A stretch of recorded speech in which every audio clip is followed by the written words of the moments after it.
IVM. I always tell people don't try hard, man. A lot of people who want to come in, I have to crack it. If they don't get retweets, they feel bad. Screw it, man. Who cares? You can do nothing with that retweet, whatever. Yeah. You take it easy. Don't do too much quality control. You should have a good time. As long as you're having a good time, your good time will become contagious.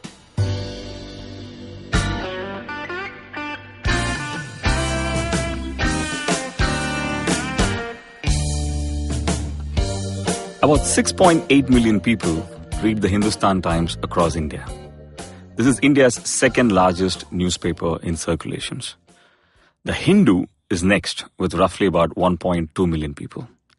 But I would like to think that my guest today is actually the third largest English daily in India, because about 4 million people follow him on Twitter alone.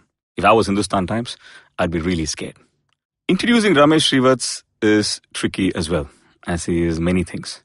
An ex-ad guy, an entrepreneur, the only celebrity on Twitter who's actually not a celebrity. And planning a theme for this episode is equally difficult, as you will realize in the next few minutes. So without much ado, welcome to the show, Ramesh. Thanks. Nice to be here. This is the first podcast I'm doing. People keep asking me to do. Really? So, yeah. One reason was because you called it filter coffee. Not because I like coffee. I like the sentiment behind that. No, I used to love the one that you and Prem used to do. But there was less of a podcast and more of a beer scene, drinking, actually. yes, of course. And severe editing. Because Prem is, if I am Twitter, Prem is, Leo Tolstoy. So I'll talk for 1 minute and he'll talk for, 10 minutes. So that was a chop of 9 minutes of Prem. It's okay. He was cool with it. So we laugh about it more than anything else. So I have to ask the question that the Andromeda Galaxy wants to know, which is, do you see RCB winning the IPL from here on? I just tweeted today, I don't know if you saw, how every team is living up to their jerseys. Rajasthan has a cement company, so they set slowly and then they become very strong. Right. Delhi has Daikin, so they're very cool, and that kind of stuff. RCB has that wrong on it, so we know that there's no hope. I don't know what goes. On paper, they're always good, man. I just don't know what happens, I start every season hoping they'll win. And then quietly, I have the convenience of being from Chennai. So I can very conveniently slip over to CSK, somewhere during the middle of the tournament. So no one in Bangalore does any dharnas in front of your house saying you're a traitor. And everybody in Bangalore is busy mourning themselves, to do dharna in anybody else's house. No, but it's also very, very pleasing for someone to refer to Delhi as cool. Because we haven't been cool in many years. Yeah. But I think this year Delhi seems super. It's hot, is it? I meant the players, the youngsters. In fact, they're so cool that they muck up chases towards the end, trying to hit sixes. Yeah, but this year I think Delhi has a very, very good team. I'm actually thinking it will be a CSK Delhi thing. You're up to, Delhi is on, they are, because they've all come together, man. Their bowling is good, if Morris and Rabada and Bolt play, I don't know what happened. Because the batting, the Indians cover most of the batting, they don't really need anybody else. Correct. And it's an exciting team because of the youngsters, It's fun. I know they mucked up last match, completely. But that's okay. That's because they tried to hit their way out. It's experience. They'll get it at some point. At least they're fun to watch, Yeah, that is there.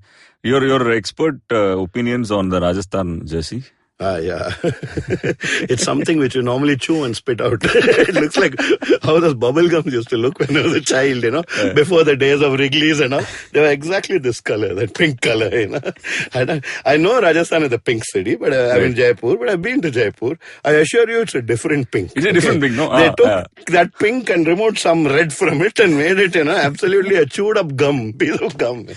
But I like the concept of, a team walking out with pink and, boldly. Without falling into any of that other stereotypical. That's there. I remember one old Champions Trophy.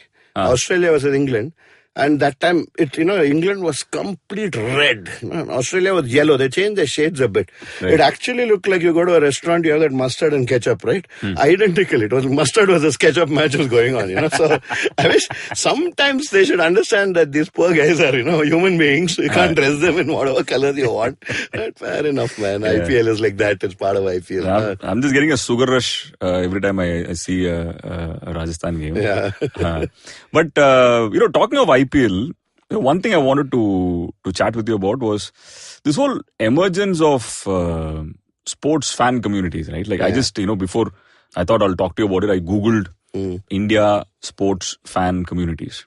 So there are some 10, 15 different websites, and all of them in the about section said we are the largest fan community. Like news channels. Yeah. Right. But we really have been very slow starters in this, no? What is your take on fan communities in India when it comes to sports? Yeah, I think we have a way to go, man, Especially because I think part of it is not even the fans' fault. One is the enablement, of course. It's the season. Like in US, these things really took off because when you have football season, it runs for some 5 months. Right. And during that time, if you have a fan community, you interact a lot. Yeah. Here, the only thing which evokes that kind of passion is IPL, which is over in 6 weeks. During that, you can't then, after 10 months, you forget and then again you have to regather. It's tough, That's the problem with cricket. When you look at football, basketball, baseball, they all have very fixed seasons, even European football. Yeah. Say fixed seasons run for 6 months. So fan communities actually have an ability to interact. Right. Right. In fact, for some other project recently, I was looking at fan communities more in a professional thing, like your Bharat Army and all that stuff. And I find out actually a lot of them are now become travel agencies. Simply they arrange a block of tickets. No, they they sell the tickets. They're registered as travel agencies in UK. Like your Bharat Army is registered as a travel agency. Oh, really? Yeah. I mean, that came later, I'm sure. It's not the real goal. But the fact remains, they realize that, man, they're taking 40, 50 people, right? In every match. Might as well, arrange their logistics and make some money out of it. Great. Like, I'm sure people will start sending Chucky and Muruk and all with them saying, to my, might as well. When they come here. So I think in general, it will happen. But it will only happen when BCCI completely fights with ICC, breaks away and makes IPL a 6-month season. Okay, that's when a fan community can sustain. Otherwise, just you don't sustain anything for 1 month a year, man. It's not a community, It's extremely short period to do anything. Everything seems to be rushed. There are only like 14 games and whereas a normal league 6 months, every weekend they play. They don't play every day.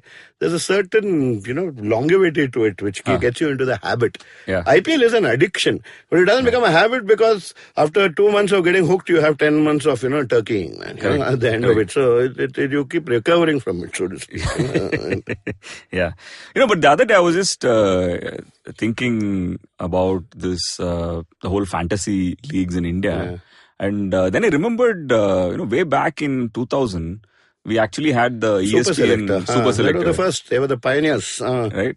And, I think back then they were hoping like for some 7,000, 8,000 people and then some 80,000, 90,000 people, I think somewhere there. Yeah, I met Joy Bhattacharya once. He was telling me about it. He was one of the architects of that Super Selector. Yes. He was saying they didn't know what hit them, because at that time internet was not so popular. So, I mean, the servers crashed, but unfortunately ESPN never got it. They kind of didn't push it further. It eventually became like a quiz show or something, right? Yeah, I don't remember. It kind of morphed into various things. By then I had stepped out of India also. So I kind of, lost touch with it. Lately, what is your take? Like, I think... I started a Fandromeda, right, fantasy, which came to a, a peaceful demise somewhere around October. Okay. No, it's good, yeah. I have a small grouse. Of course, it might sound self-serving because my own thing failed. Like Dream 11 and things like that. They are huge. They're worth some $500 million. They're getting $100 million. But I don't think they're fan sites. In fact, I just feel there are two kinds of people who play fantasy, daily fantasy. One is the sports fan and one is the gambler. Sports gambling doesn't mean you're a fan. People gamble on anything. Right. I go gamble on horse racing. It doesn't mean I like the sport. I like the gambling. The focus is too much towards that. But I think it is the right decision in the market. In Fandromeda, we tried to be a counterpoint by being for the fans. So we had tournament mode where you play through in the course of the tournament, come and sub every day. All that, fans come, but they don't pay money. So if you want a monetizable site, I think the Dream Level model is good. And now there are, I think, approximately 7,523 sites which have come up with that. You watch even on Hotstar, I was watching IPL. There are Kohli comes for one mobile Premier League, somebody else comes for, Sehwag comes for somebody else. Everybody is now endorsing a fantasy league right now. But everything is a dumbed down game. You ask me who a fan is. It's not the person who's just jumping up and down during IPL and watching the match, drinking with friends and going. It's someone who's actually involved and engaged, right? Yeah. So, but the dumbed down game, right, which is just a predictor game or choose some 5 people, like Hotstar's game, where you just predict what next ball 4 or... A fan can't tell you. As a fan, can you say the next ball is 4 or 6? You're just guessing. So, I think that it could be a chicken and egg kind of a situation. The brands believe that the fan is not yet there, so we'll give dumbed down content. And the fans are only getting dumbed down content, so they're not graduating to the next level. But I hope it happens. At least we're on the right track. With all this happening, sooner or later, better and better things will happen. But I think content-wise, I thought CSK and RCB are doing a fantastic job. I really genuinely love watching. RCB's best content is a match only, man. It's most entertaining. And they keep coming and collapsing. That's a tragedy genre. I was thinking of the humor genre. Sponsored by Domino's and all, no? So that's why the batsmen keep falling like that. What's your take on the man-carrying thing? It's okay. I think it's just a big hue and cry. I think it's well within the law. I don't understand any sport where the spirit is completely opposite to the law. Normally, when you say spirit of the game, it's about following the laws properly. MCC got a chance to rechange the law. Right. And they changed it about a few years back. Even then, they considered it and kept the law in. They basically said you don't have to be you can be in the delivery state and still man-car or something. Till the normal position when the bowler delivers the ball. Right. And of course Ashwin waited and all. I think it's part of the game, man. I don't think he had any intention of bowling that ball. He knew because 3 balls before also he was doing it. But I've seen batsmen switch hitting, batsmen hustling. Bowler also do it. Batsman steps out of his crease when he's batting. But here he can't see, no? Like he's... Josh couldn't see that Ashwin finished his thing. He suddenly was like, there is no bowler in my frame. What happened? He turned around. He did get a bit conned. But he is a mild serial offender. But that's not the point. I mean, it need not have been Josh. It could be anybody else. I think you have a rule, you have a rule. You plug a loophole, change the law. Now, MCC suggested a change in the law, for instance. They said that at the time when the bowler would have normally delivered the ball. So it doesn't matter whether the ball was delivered or not. Because as you're saying, a batsman can't see the ball, right? So they just suggested that let the rule be changed to when he would normally deliver. That's the time. In that case, Josh wouldn't have been out. Because Ashwin waited. Correct. ICC chose not to incorporate that change. There is debate going on this. I decided, okay, or you could say I randomly took Ashwin's. That's also possible. If it was other way around, maybe the whole argument would have been a bit different. I'll ask you again when RCB plays. If somebody monkered Kohli in World Cup, we shall then forget all about this and go back to spirit of cricket. But Mohandas Menon just tweeted today saying this is the 7th or 8th straight loss for Kohli across formats. Oh, achha. The last 2 ODIs, last 3 T20s. ODIs against Australia. 2 T20s. And now all 4 this thing. So I think at least for the sake of motivation, they should let him win. Okay. Yesterday when he dropped the catch, he looked so sad. I started feeling sorry for that bugger, man. I'm glad we are getting this over with before the finish all the defeats out and Kohli comes out like a tiger. Correct. Exactly. It's also election season. What are your thoughts? Oh, my thoughts is nothing. Actually, is it less intense this time, or am I imagining it, or am I more secluded this time? I feel it is less intense. It is, right? Because it was built up as, I thought like, some great, this thing will happen. But not too many incidents have happened. Nothing much. No, everybody is doing what they normally do kind of stuff, No, I have not outraged in 7 days, which is too long. And you follow the media, right? Part of it is I've stopped watching news and also I don't even know other than what to outrage on, It seems to be what will happen, we'll know. Politics are concerned, I don't like both the parties. So life is very simple for me. So, I usually vote for the youngest guy. I know, okay, maybe that will make a difference. So normally every election there's one independent candidate who gets 2 votes, his and mine. Okay, so that's the way I generally run. And why is, I have a theory on this, so I'll tell you. So, because of why I don't like both parties, apart from generally being a cranky guy who cribs about everything, right? Nobody's worried about the present or the midterm future or what is happening and all that stuff. My theory is like Congress, right, is only worried about the near future. Which means if there's a problem, they'll do it with dole. Take Enrica, take minimum income, take money, take subsidy, everything. Just give them money. Not solving any problem. It's a patch, right, at the end of it. Right. And their motivations for glory are again from the near past. The golden days of Nehruvian socialism, for them that was genuinely the best time India had. They don't like India the way it is. They're Congress, and so they're not worried about the present or, where we'll become. Like that, you have BJP, which is, their future is all about one kind of imponderable, distant future. Right. We will become a superpower. We will be the biggest guys. Nobody can hold them against it. Nobody can hold them accountable. We keep talking about being world dominating and, all that stuff. And their inspiration is from the distant past. 3,000 years back, we had nuclear missiles, we had WhatsApp, we had, whatever. So, I think both the parties have their own trip. Nobody is really worried about the present. That, I think all our governments have been so-called unfair to our citizens, I feel at the end of it, citizens are responsible. People are adults. They know what to do. They just need their potential to be unlocked. Whereas when you have a government which only believes either he should be spoon-fed, the citizen, or he should be looked on suspiciously with tax back. You don't trust them. You don't believe in their abilities. That's the attitude of government, and this cuts across parties. But, see, the citizens have also been unfair to governments. What I mean by that is, see, everybody loves a great story, right? I think the thing that we do most without realizing that we are actually, the joke is on us, is when it comes to caricaturing politicians, right? See, politics, from whatever I know of, it's not easy. It's not easy for anyone to decide that, I'm now getting into public life, whether you are from a political family or rich or poor or whatever. Yeah, it's a tough call. It's a tough call. And, if I see a failed entrepreneur, people are like, oh, fine, he tried, he started a company, he's a failed entrepreneur, but he's got great drive, blah, blah, blah, right? If the failed politician is like, ye pappu hai, ye muffler man hai, ye this, that, or whatever, right? So, I'm not necessarily saying any of these people are failed, but I'm just saying we criticize them too much. It's just a startup again, right? Like, why can't we also grow up? No, it's a risk reward, take a cricketer. Now, normally you're working in media. One day you give a lousy media plan, nobody is going to know, okay? Client will shout at you, boss will shout at you, I don't know, but it's done. If you do something good also, boss, nobody knows. Your client knows. Take a cricketer. When he scores a sixer to win the match, he gets, the chief ministers are giving him cars and houses. Right. Similarly, when he does badly, they throw stones at his house.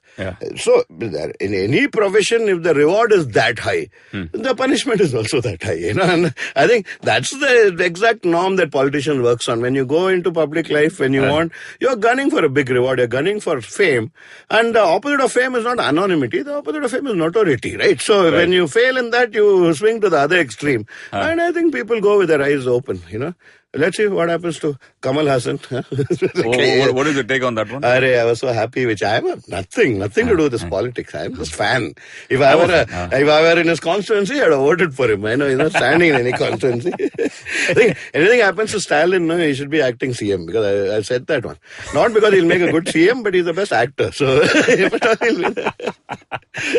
I think he's very clueless. No? What do you think? You must be more engaged with TN? I don't know. I actually, so two parts to this. One, of course, is I feel he makes sense whenever he's talking about something, but that could be phenomenally clouded by my fandom again, as right? well.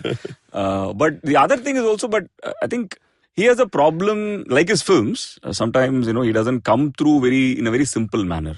He's not capable of it. Right? In English, he knows too many long words. That's his, No, the English, he also has an accent, right? Which I think probably totally came from accent, people who whatever, he spoke with whatever. In Hollywood or something.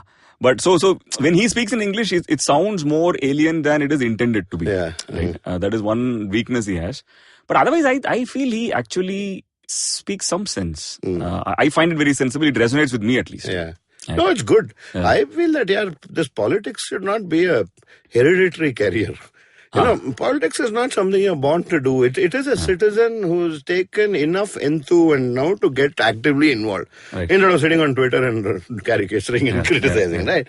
So I think it's good for film stars. I think it shouldn't stop at film stars. I'm very happy when corporate people, when sports people, they all get into politics. I say, why not? At the end of it. The cynical view is that parties are getting them to get some TV coverage and some votes. But that is from the outsider's point of view. From the insider's point of view, why shouldn't an actor get involved in politics? Exactly. You yourself don't want to get involved and you mock others who get involved. Whether they're good or bad, you judge them. That's okay by the facts. But I don't think that anything wrong in famous people getting into it. Absolutely. In fact, and I think I'm okay to quote this. I was once in a flight, and next to me was Mr. Abhishek Manu Singhvi, right? Who first I addressed as a congressman. Right? Then he clarified saying, "Listen, I'm a professional lawyer. I'm not a politician." And then he said something which stayed with me, which is the problem we have in India is politics is a career, right? If you really want politics to thrive, especially in a country like India, you should have people from other vocations moonlighting in politics. Correct. Because this is not the be all and end all of their career. This is not a stream of revenue, etc. So I thought that was... No, I was hoping it would happen last time when BJP got a big majority. I thought finally, at least because there's no coalition, Modi has some elbow room in the thing. I thought it would have been a good idea to, cut down the cabinet. Keep the cabinet for political appointments. You need it.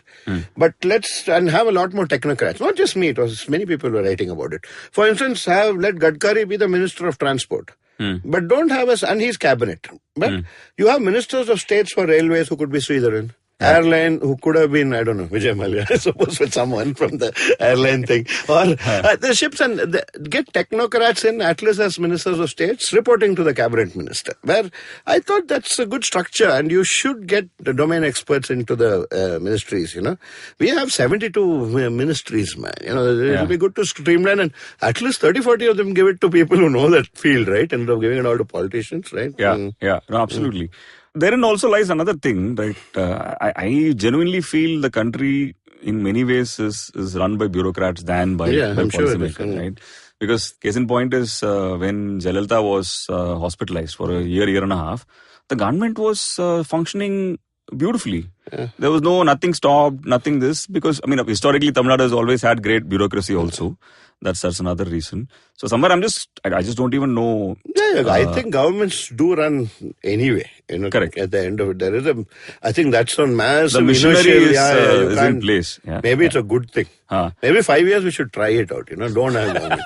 Let's see what happens. No, nothing will happen. Maybe it'll all run. Anyway, the economy is market driven. Correct. Yeah. So let's not get into policy walls. It'll be enormous predictability because no new laws are going to come. Right. You should try that, man. 5 years, no Lok Sabha. 2 years. Stable government. 2 years, just no. Yeah, like Indian cricket team, after some fiasco, I remember, was it Greg Chappell or some Duncan Fletcher?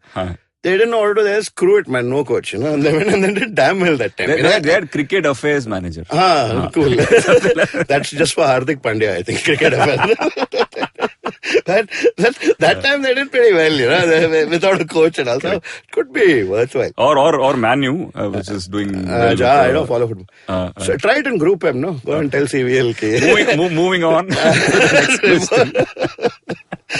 But as someone who wrote the book on how to Twitter, what do you think of the rebuilding of the image of the Congress and Mr. Rahul Gandhi? I think they did a pretty good job. I mean, the last election, whether by intent, whether by design or by happenstance, Rahul Gandhi was in the worst place possible. Being hated, being feared is good. Being laughed at is a place you can't really come away from, They neatly slotted him there.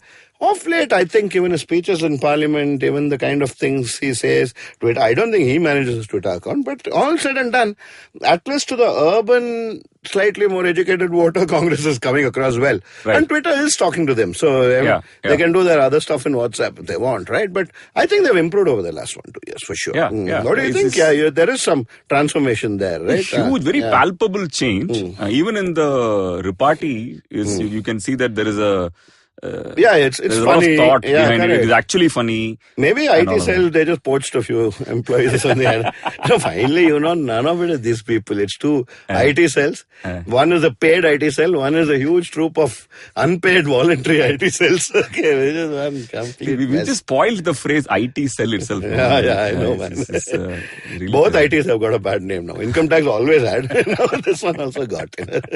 But talking about IT, and you've been now in Bangalore for how long? Oh, yeah. I came in 93, man. So I'm like, I had 2 stints in Gurgaon, one in the US and all, but mostly Bangalore from 93. 93 was the good times of when Bangalore was. Every year is a better time than the next year. So there's no real one good time, bad time. Today we are sitting in 2019, we're cribbing out everything. I'm feeling in 2025 we'll be saying 2019 was one of the better years in Bangalore. So, a one-way street. Yeah, but this city seems to survive all. There's this entire conversation around how Bangalore is running out of water and then lakes are catching fire, etc. But the life here seems to be pretty good. I mean, I'm not talking about the traffic because that's a cliche. Correct. Life in every city is like that. People get on with life, man. You can't analyze these things too much. When I go to Madras, I love Madras. I love Madras. Yeah, I like the streets. It's so clean. And my parents stay in Mylapore. Everything is so nearby. I keep thinking, but for the weather, And because of my lifestyle, I usually spend a lot of time outdoor, So I can't even, sit with AC or something. But I like Madras. When I go to Bombay, I like Bombay. So it's okay. I think Bangalore, it was nice in the earlier thing because just before it becomes a crowded city, I think all cities are good, man. Because they've got the infrastructure. By infrastructure, I meant they had some 3,000 pubs, That is enough infrastructure. Okay. And they didn't have too much traffic, right? Yeah. I think the pubs come first and then the traffic comes, So every city goes through a kind of curve, where initially they don't even have a pub, so they're a village, And then they go up, then the others come in, then the traffic goes up, and, and then we are dead, man. No, but I think the problem that Chennai had was, see, there is a purpose behind every city, right? Like you go to Delhi to do parks, history and all of that. You come to Bangalore because pubs. You go to Bombay because, Nariman Point and general hustle bustle. People couldn't understand, why am I going to Chennai? Like, what is the point of all when this? you wanted none of the above. Then it was Chennai. But chilled, peaceful. Because every good thing in Chennai was like a well-kept secret. No one really understood ECR. Unless you're a pro, you can't really navigate East Coast Road. Mylapore needs like a expertise to navigate. Correct. I was kind of one. What I liked a lot about Chennai is not just whether it's Panagal Park, who goes there. I mean, the locals don't go there, It's more the simplicity, man. You go outside music academy, there'll be one fancy BMW types will come. And instead, the guy, one white shirt, one vesti, one chappal. Yeah. They don't spend money on showing off. Whereas you go to his house, he'll have the best sound system there, Yeah. On things that matter to them, they blow up money. It's quite the opposite of Delhi. Delhi, I think only the exterior will be there. Probably you go inside the house, there'll be a shell or something of that sort. Okay. And so that's one thing I like about Chennai. It's also because I know the local language, right? So it helps a lot. So because I can have chats with auto drivers and stuff like that. So Chennai is good. No, I was showing one stylist friend of mine some clips from South Film Fair. Right? Like, see, Bollywood Film Fair, everybody comes in a tuxedo and all of that, right? Like, suddenly one Best Director award to Bala, and Bala comes in like one check shirt and jeans on chappal and all of that. It's super cool.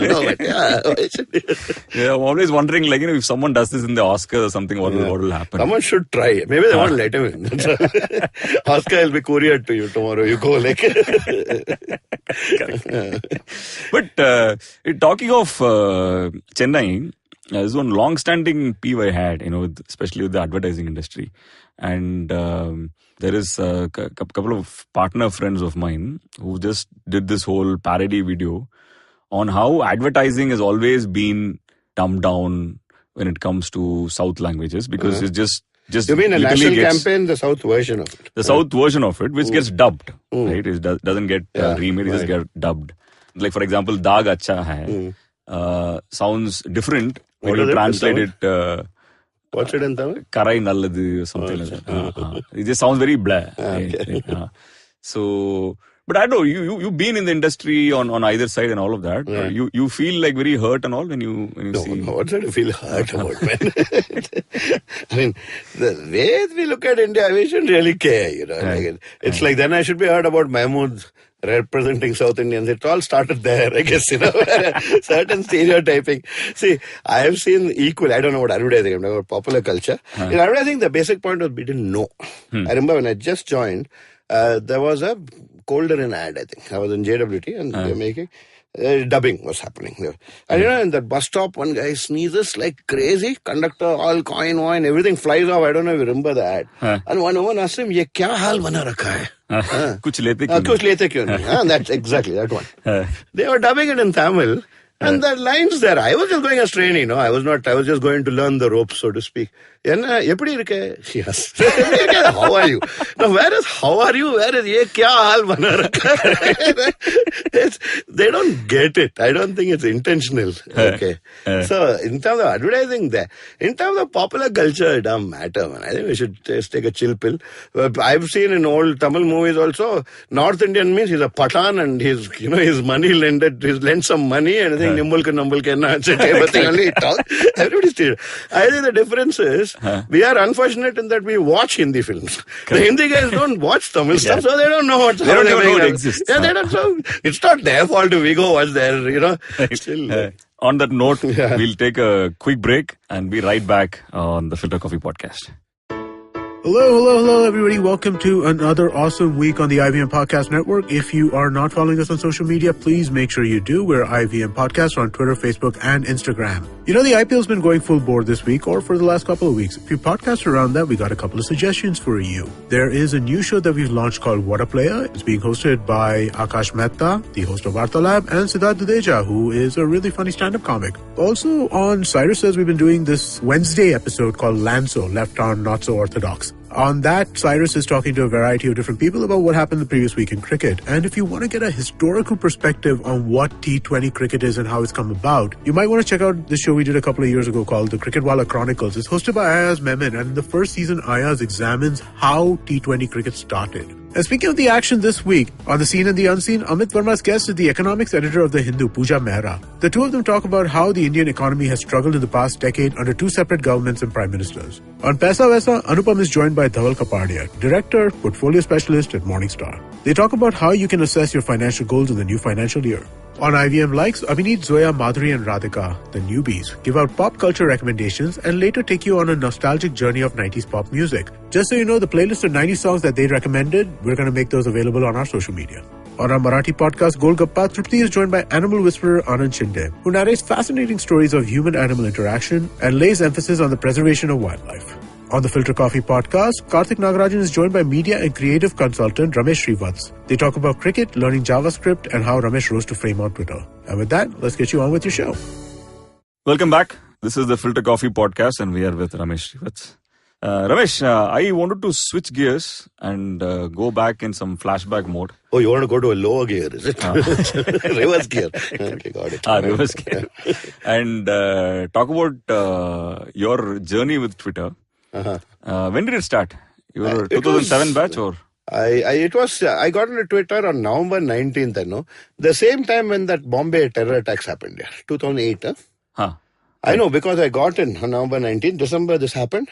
I was just dabbling, and then I saw the power of the medium in December 26th, Right. And that's when I got hooked onto Twitter because it was just amazing, right? That the ability of people from inside Taj, to tweet and how the people are talking, that's what my initial experience.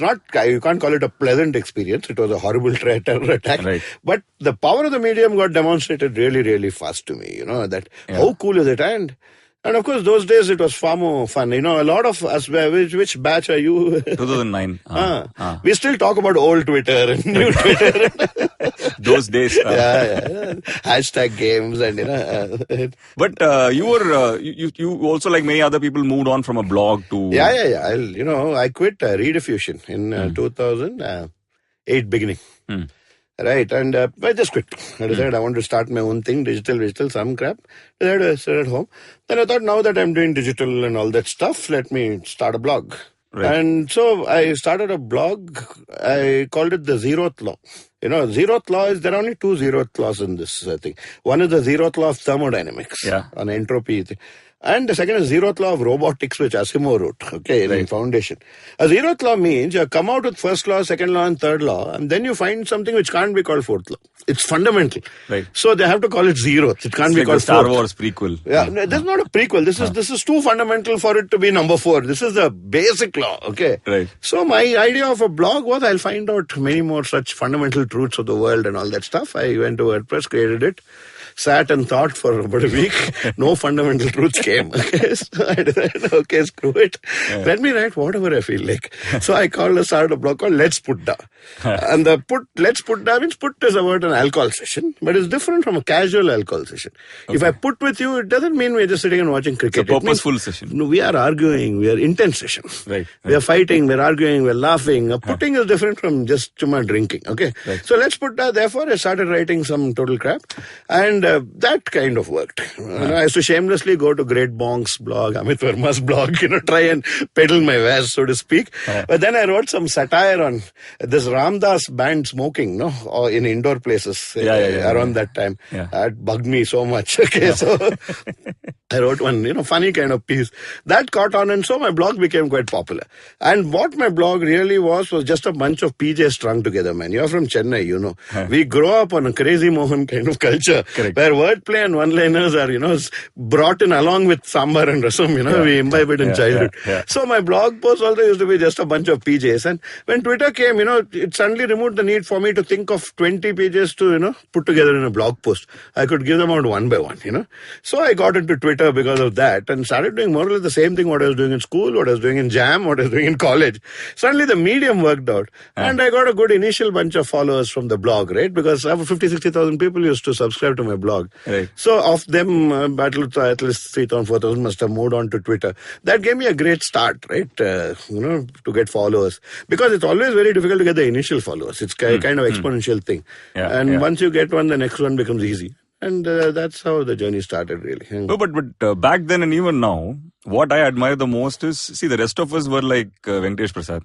We'll put some 10 deliveries and then there'll be like one leg break, which will be beautiful. But you are more like McGrath, Stein, all of that. It's like every other tweet or every tweet that you put was extremely funny. How did you crack that consistency code? I think it must be because I'm very funny. It's either that or alcohol. I don't know. One of the two things. I have one thing to connect two things, man. That's all. There's just two things. One, you have to think of something funny. Many things are not necessarily funny. Right. They're just well phrased. They're reasonably well crafted. 140, I still love 140 characters because it puts a nice constraint, And you're thinking and now it's 280, 420, whatever they want. But the crafting a tweet into getting it right, getting the right words, but, not being verbose itself is an art, which I think for some reason came naturally, Maybe because I have such a low attention span, while talking also I try to do it in, short. I can't listen to more than 140 characters. If somebody talks to me after 140 characters, I've switched off, So it just kind of, it's just, I think it just naturally happened, that's all, So from, there's another reason that it's true for a lot of us. It's true for you also, but not true for some people. I always tell people, don't try hard, man. A lot of people who want to come in, I have to crack it. If they don't get retweets, they feel bad. Screw it, man. Who cares? You can do nothing with that retweet, whatever. You take it easy. Don't do too much quality control. You should have a good time. As long as you're having a good time, your good time will become contagious, As long as you're trying to be somebody, you're going to, it's going to show, man. It's going to be, forced. So to that extent, the very fact that Twitter was never my career, it was never my job, it was never my monetization, it doesn't matter to me. Today, everybody trashes me, I'm okay with it. I don't care. So that gives me a certain leeway to do. And because after that, I never went to a salaried job. So I never had any problems of anybody sacking me. Right. So all that gave a lot of freedom to kind of do what I want on Twitter. But you also never outraged much on Twitter. Like you kept it fairly, like, don't outrage in life at all? Or? I don't outrage in life. I don't get angry. I think life is too short to be angry. I've already crossed 50. I don't have time to outrage. I think life is meant for laughing. You think half the things you outrage about are just, it's a negative emotion. It's a complete waste of time. I don't get angry. I very rarely. In the last 10 years, I would have got angry some 5 times. But I actually go on, pile on to a guy, get that angry. It doesn't happen, man. Yeah. It's not worth it. For me, I live by the moment. So it's not about some future goal for me to get angry about because it's not met. If I'm not happy this second, then this second I've screwed up.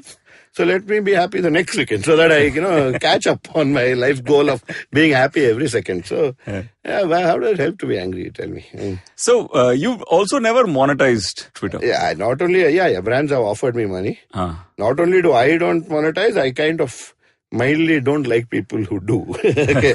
Mildly. Yeah, man. The so-called, influencers, as you would call them. I think they're dishonest, Yeah, this is the same guys, who are jumping on paid media, chore media, because the newspapers, put paid articles and all that stuff.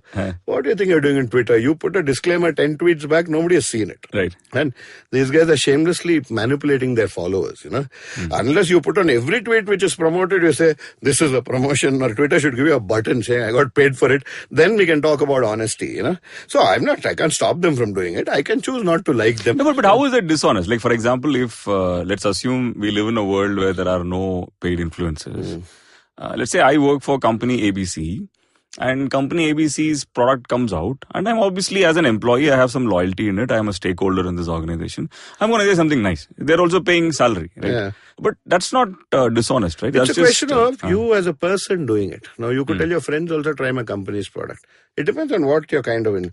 Now, the so-called influencers are not people who are necessarily talking to their friends or relatives or whatever. They are actually building an audience. Okay. So in the sense, their standards are not the standards which apply to individuals like it would apply to you. It's the standards which apply to media. They also have become media, just that Times of India might have 1 million people and these guys have 10,000 people. But the point, the industry they are in, once I'm building up followers and then monetizing by sending messages to followers means then you're not an individual, you're media yourself. Then let's hold you to the same standards which I hold other media to. Let's not hold you to individual standards that you're an individual. Twitter is just a side thing. You're not built up followers for any particular reason. And you're sharing something which your company has done. I mean, fair enough. When I've shared so much of what Phantomit I did it peacefully. Everybody knew. I mean, I didn't need to disclose in every tweet because they knew that this is my company, Right. So I've given Black Dog crores and crores of endorsement without them paying me. The night I'll go, this is what Black Dog did to me. Dog is man's best friend. Is that all this Choma? They should pay me, man. They want to, post facto, maybe they should. But to put this in perspective, you spoke about how your blog followers started off. Yeah. That must have been probably a few hundreds or thousands. Yeah. Today, you're what? 4.25 million. Wow. Or something. Yeah. Oh, it just kept happening, man. Right. And 4.25 million, you probably bigger than probably most of the brands in India. Yeah, I suppose so. Individually. You're a... you know what I describe? I am the biggest non-celeb, like I said here. I am the biggest guy.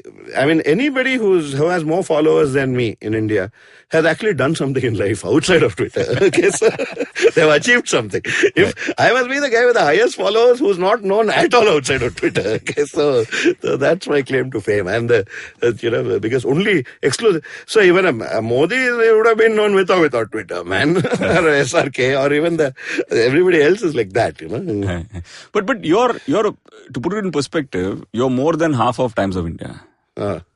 There's more people who I don't follow know if that's you. a compliment or what. Yeah, let's talk about people following and all that stuff. I don't want to be more than half. But are you the only guy who's more than 3-4 million who's not monetizing it at all at an individual? Yeah, I'm sure Narendra Modi is not monetizing it. But I have no clue really. I don't know. We'll talk about that after the episode. Yeah, correct. I mean, not directly monetizing it, maybe. This thing, I don't know. See, when I notice it, I get. It's not that I follow everybody who has more than 3 million. When I've seen some people, suddenly, I'll give you the names after the show or something. But when I see suddenly, you're telling jokes, only some 10 brand endorsements in your timeline. It's so bloody obvious. Okay. And so then I just unfollow. So to that extent, As I said, it's like the same giving offense, taking offense. I don't like it. I may not like you, but it's your party, man. Do what you want, right? I know you as Group M probably run these influencer camps or something, so I can understand where you guys come from, For you, I don't think it helps brands, if you really want to know. Really? Yeah. Do you remember what was trending yesterday? No. Do you remember what was trending this morning? No. So what's the big deal of paying money to get yourself trended for 5 minutes? It just looks good in a client report. At the end of the month, we trended on Twitter. We were a national trend. Yeah, you don't remember what trended this morning. What's a customer going to remember about your brand? No, but trending is it's just discoverability, no? Yeah. It just, instead of getting to know something on the timeline, I'm seeing it on the sidebar. Yeah, but therefore people tend to click. I know, but you tell me, don't you go and tell it in your client report that we got it trending? I'm sure. Then that means whether it is important or not, you are giving it importance, right? When you go give it to the client. Right. See, I think it has. If you have launched a new thing, you get 100 clicks, that clicks lead to action. I mean, fair enough, right? I think Twitter, you want to make a big splash. You have launched a new website, new product, more in the text, where a click can actually get you to the product. It's a great word splash, one time. Right. And beyond that, I don't know. So you've not gotten any movie offers as a humorous I would love script to be a villain, if I can. I think I'll get a villain's henchman, if at all it is. Water boss. The Shetty, what he used to do earlier. Probably a guy who gets beaten up. But on a serious note, if you're saying influencer marketing doesn't really work. I think it's my personal thing. Right. B, too much of it is about 5 minutes of fame. Some of that, I'm talking about this trending. I don't know if there's a deeper, more insidious one which I don't know about, okay? Right. Because you're giving me very knowing looks, okay? But the one I see where some stupid brand will be trending, okay? Some of times it's not even the brand name. It's there some baseline. I don't even know if the brand we're looking at the trending or discovered. All I'm saying is, Twitter, there's a nature of a medium. Right. It is a very, very, very, very fast-moving medium. It's not subtle. All the nuance and subtlety. It's not a good medium for that kind of stuff. Yeah. It's not a good medium to really get noticed briefly. Right. I think, the big difference. When I started 10-10-10, it wasn't to start fantasy cricket. It was to do something significant in the digital and brand space. You keep hearing advertising is gone. I don't think advertising is gone. I think advertising agencies are gone. Because, frankly, what's changed from 1970, from Alry's Jack Trott days to now, is how brands are built. That has changed. Brands are important even now. How else will you keep track of 100,000 products, man? You have to have associations. Yeah. How they are built has changed. Now, it's become a lot more about the product and service also. Like 15, 20 years back, what you knew about a brand is more or less what the brand told you. Correct. And so the role of messaging was very, very high. It was very, very important, right? So if Nike put a great ad, that's all you knew about Nike. Today, customers are hugely networked and connected with each other. With or without influencers, they're talking to their friends. So everybody is a mini reviewer. Everybody is a mini commentator. And so you know a lot more about the product and service. Now, Vodafone can put whatever Zuzu ads, brilliant one. But you see on Twitter, Hajar Bhag is screaming over the customer service is screwed. It's all a package. Right. So more and more now, marketing has become product. They've become enmeshed with each other, especially in the new tech world, So when marketing is there for the product and service and the messaging and content, then how do advertising agencies support marketing? Advertising agencies should still think of themselves as not a media-wise specialist or the best term I hear from advertising people is media agnostic, as if that's the best level to go. That still means you're within media, man. It just means within media, you don't care which media you are on. Right. You're not gone beyond media. Right. Your thing is still to keep passing on messages in some way or the other. I think that what agencies have, which clients need, is creativity. Not in their processes, in their people. Because of lack of any other opportunities, creative people tend to join agencies. It's fun. Right. Now, if you look at agencies who therefore support marketing with creativity, I think the industry can rediscover itself. Right? So what is influencer marketing and all that stuff are still talking about messages, brands built on messaging. Right. Whereas I think truly brands are built on now. I don't think why creativity can't come into product. You talk so much about data these days. Yeah. Everybody's collecting data, right? After data, what do you get? You get insights, right? From insights, you get action. And then the action is delivered. Yeah. Now, if all this happens in the middle funnel, not at the acquisition stage. A lot of this happens in retention, monetization, that kind of stage in the funnel. There's no creativity. The agencies are not involved here. Yeah. The agency is just involved in getting people and dumping them into the funnel. I think if they use their creativity in improving the funnel, they will be of great value to the client. That's not about Twitter. That's not about Facebook. That's not about Instagram. That's about using your creativity to come up with ideas which enhance the product itself. Right. And some agencies do it. I'm sure there must be. It's not the thing. Just be the marketeer's creative partner. He's getting analytical partners from the Accentures of the world. Anyway, you're getting threatened. They are more likely to swallow you than you take over. You can't go after that business. They're too big for you. You can protect your turf, right? At least they can't get creative easy. Which creative guy wants to work in Accenture, man? He'd rather work in a Ogilvy, right? So it's a strength, man. And that's so. I don't even like this term influencer marketing. It's like saying, do you like, what's your opinion on 3x6 hoardings? It's like that. It's just one thing. Okay, man, do it. I'm sure it's a necessary evil. There's a deeper issue on how brands are built and what, where creativity and how it should be applied and all that stuff. So what's keeping you busy these days? So post 10-10-10, Fandromeda? Fandromeda is like I'm still hoping that, somebody will suddenly throw $1 million at me and I'll start. Everybody wants it. Because I used to run a damn good tournament game. They all grew up on my game. I used to love it. I created the IPL fantasy, official one, right? And the same one came to Fandromeda. That was in 2011 you did, no? 2013. 2013. 2011 started 10. That the professional IPL official... IPL was my client. Official IPL we only created. So most people, for them, that's fantasy. Those are the rules, So in a way, people keep asking. Anyway, that's put in abeyance. Many things here. One of the things I'm working on it's a secret, so I'm telling it in a podcast. We'll keep it safe. Nobody, just make sure nobody listens to the shit anyway. That's it. So I have some thoughts on social media while we're on the topic. I do think that what's happened is over time, Facebook, Twitter, I don't know about Instagram, I'm not much on it, have become far more media and far little social. Facebook started as you're my friend, if you say something I can hear. Right. Now Facebook, you're my friend, if you say something I don't necessarily have to hear. I see what Facebook wants me to see. So they have become just content consumption platforms, right? Yeah. And so is Twitter. My phone keeps defaulting to top tweets first. 100 times I change it back to latest tweets first. Right. I follow 200 people. I want to hear what they want to say. I don't want you to make a judgment on, which ones to show me.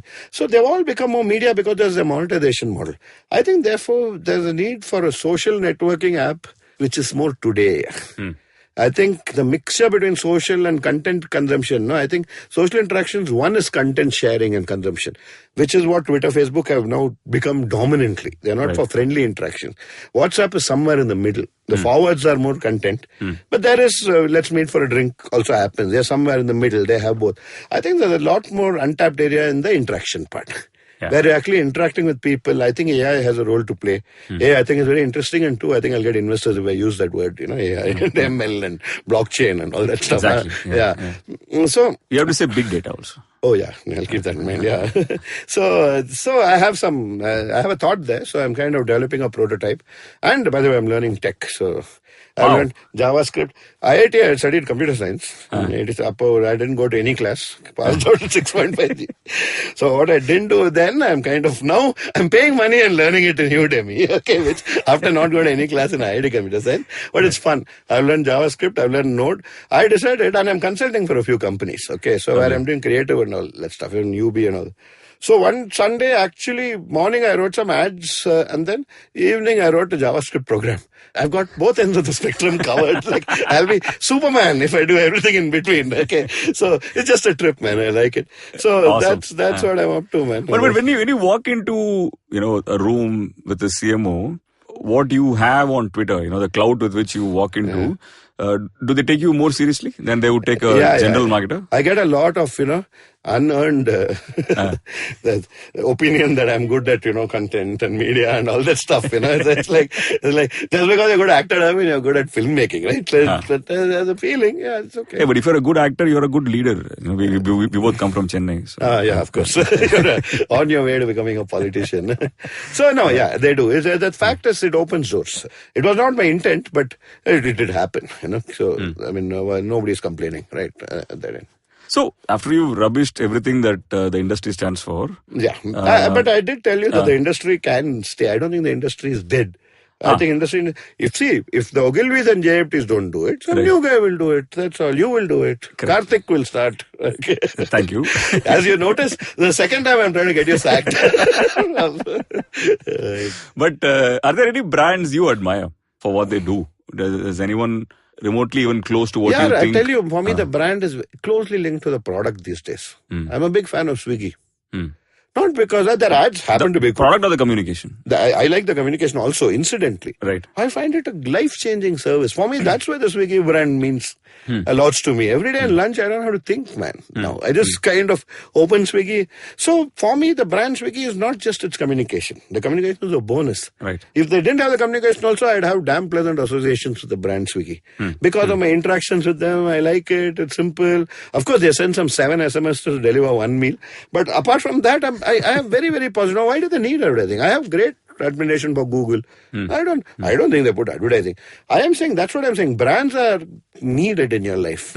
Like, because I'm using Swiggy, I don't go to Zomato. Is Zomato worse? Is Uber Eats worse? I don't know. I don't go out of Swiggy. Right. I don't go out of Amazon. Why? I've got used to it. Does it mean Flipkart is worse? I don't know. I never tried it out. So that is a form of brand loyalty. It's not due to ads. It's due to my product experience. It's due to the service experience. And so therefore I've got into it. So like that, any brand I use is technically a brand I admire. Right. Otherwise, why am I using it? So your point on the funnel is that every touch point is... There's a role for creativity.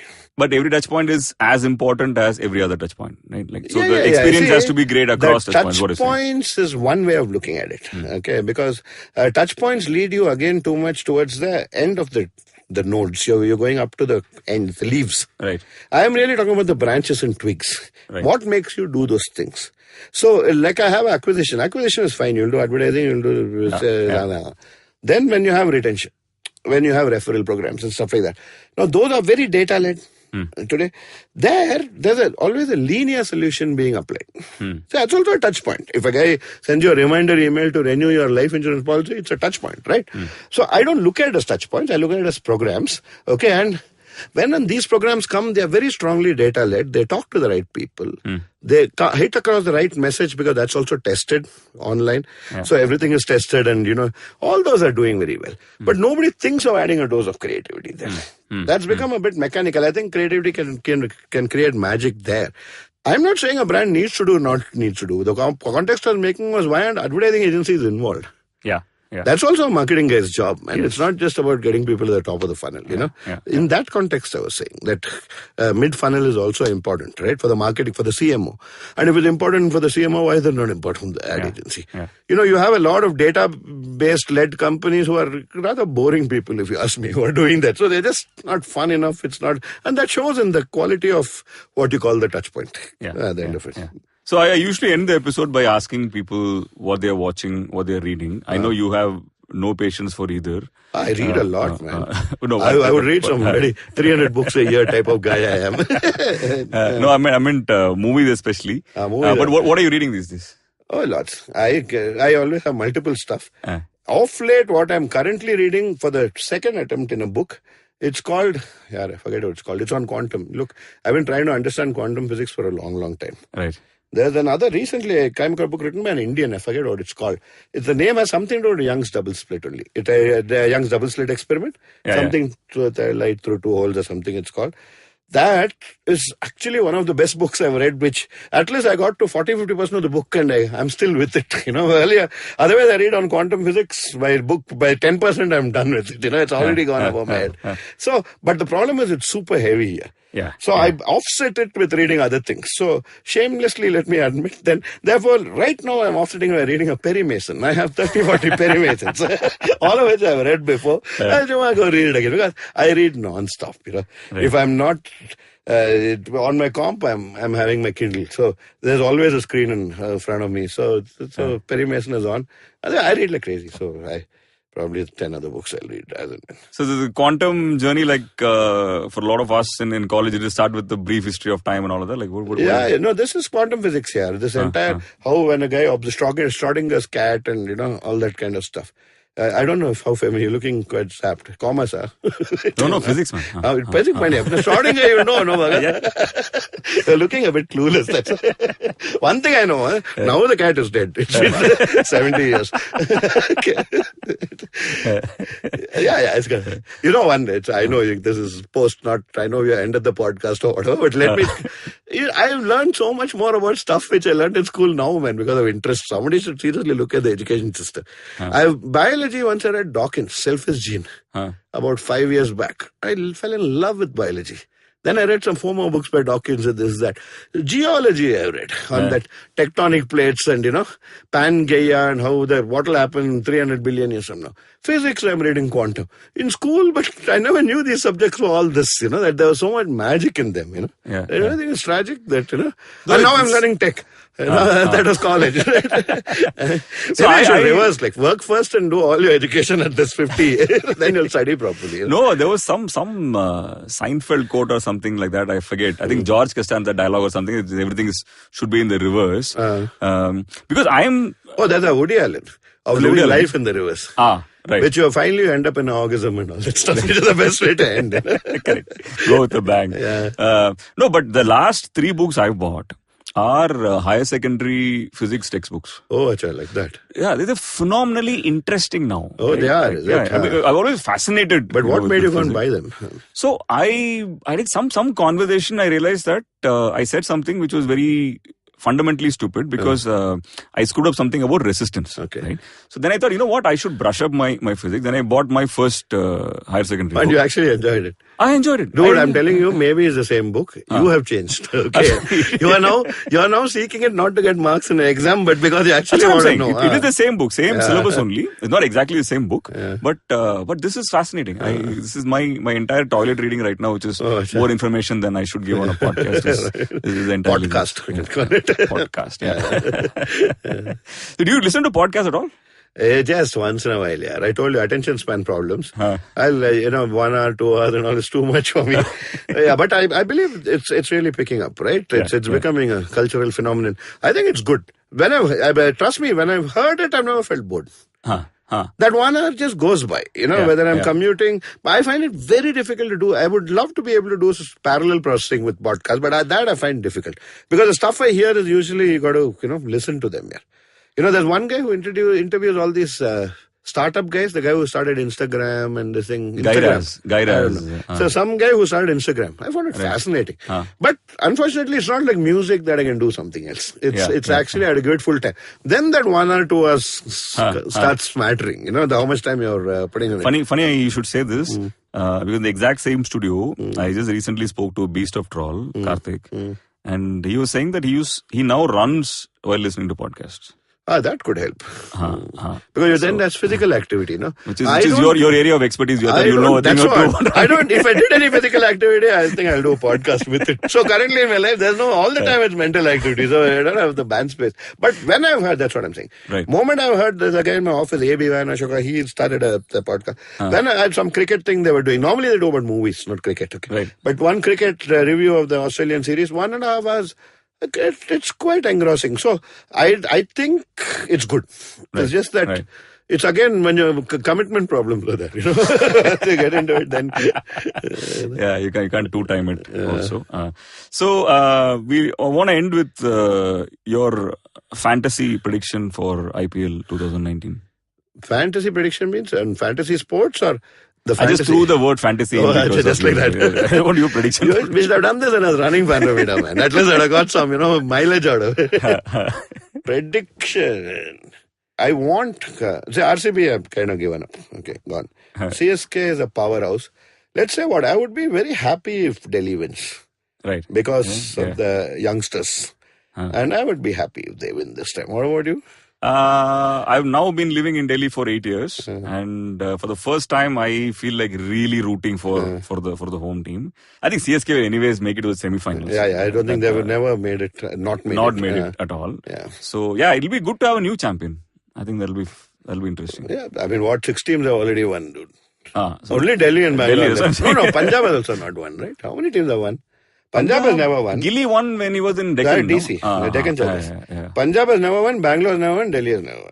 Correct. So maybe Delhi ka time aayega. Yeah, why not? Thank you so much, Ramesh. As always, it was fascinating. Good fun. Thank you. Cheers.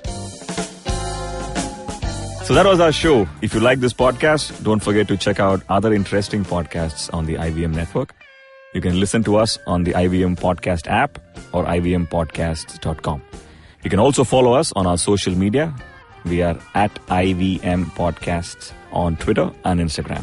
And if you want to reach out to me, I am _Karthik. That's Karthik with an H on Twitter. And filter_coffee. That's coffee with a K on Instagram.